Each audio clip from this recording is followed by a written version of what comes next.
Welcome to my YouTube channel, Ancient Legend. प्रेत बाधित हवेली। राजेश और सुमन अपने 5 बच्चों के साथ एक पुरानी हवेली में रहने के लिए आए थे। यह हवेली एकांत में स्थित थी और इसके आसपास घना जंगल था। परिवार ने सोचा कि यहाँ वे शांति से रह पाएंगे, लेकिन उन्हें नहीं पता था कि उनकी जिंदगी बदलने वाली थी। पहली रात से ही अजीब घटनाएं होने लगीं। हवेली की दीवारों पर खरोंच के निशान बनने लगे और घर के विभिन्न हिस्सों से अजीब आवाजें आने लगीं। बच्चों ने शिकायत की कि वे रात को किसी के चलने और फुसफुसाने की आवाजें सुनते हैं। राजेश ने इसे नजरअंदाज किया और सोचा कि यह उनके डर का परिणाम है।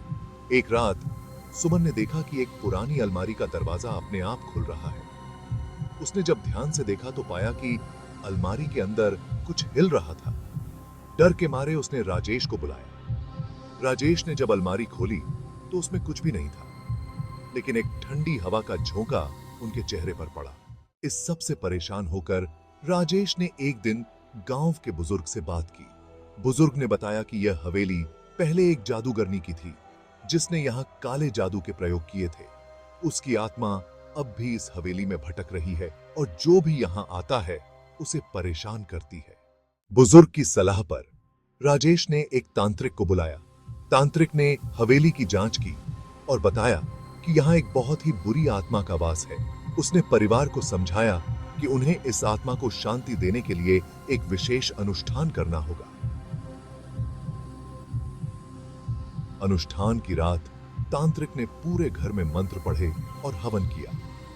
अचानक हवेली की सारी बत्तियां बुझ गईं और कमरे में एक अजीब सी ठंडक फैल गई। तांत्रिक ने कहा, यह आत्मा बहुत शक्तिशाली है, हमें सावधान रहना होगा। हमें सावधान अपाय थे। अचानक सुमन के शरीर में एक अदृश्य शक्ति ने प्रवेश कर लिया। वह अजीब आवाज में बोलने लगी और उसके शरीर में अजीब हरकतें होने लगीं।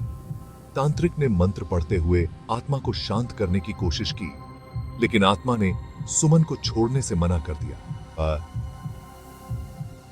तांत्रिक ने अपने अंतिम उपाय के रूप में एक विशेष मंत्र का उपयोग किया। मंत्र पढ़ते ही सुमन जोर से चिल्लाई और बेहोश हो गई।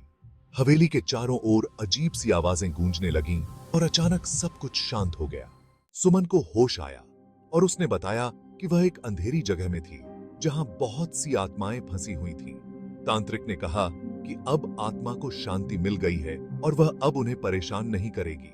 उसके बाद राजेश और सुमन ने निर्णय लिया कि वे इस हवेली को छोड़ देंगे और गांव में ही एक नया घर बनाएंगे। उन्होंने इस अनुभव को कभी नहीं भुलाया और हमेशा दूसरों को चेतावनी दी कि वे कभी भी इस प्रकार की पुरानी और प्रेतबाधित जगहों में न जाएं। Thank you for watching this video. हमारे इस नए चैनल को आपके सपोर्ट की जरूरत है। कृपया इस वीडियो को लाइक और चैनल को सब्सक्राइब करके हमें सपोर्ट जरूर करें।